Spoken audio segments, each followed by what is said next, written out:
Creating a business card with a QR code can help make it easy for people to access your website, social media profiles, or contact information. Here's how you can create one.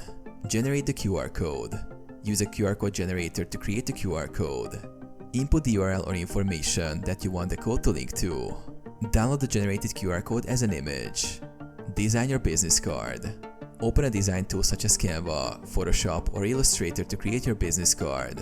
Choose a template that fits your brand style or start from scratch with a blank canvas. Add your contact information. Add your name, title, company name, phone number, email, and address to the business card design. Insert the QR code. Upload the QR code image you downloaded and place it on the card.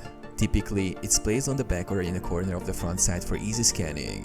Final adjustments. Ensure the QR code is clear and scannable by adjusting its size and contrast with the background. Fine-tune the design to make the card visually appealing while maintaining readability. Download and print. Once satisfied with the design, save and download your business card in PDF or PNG format for printing.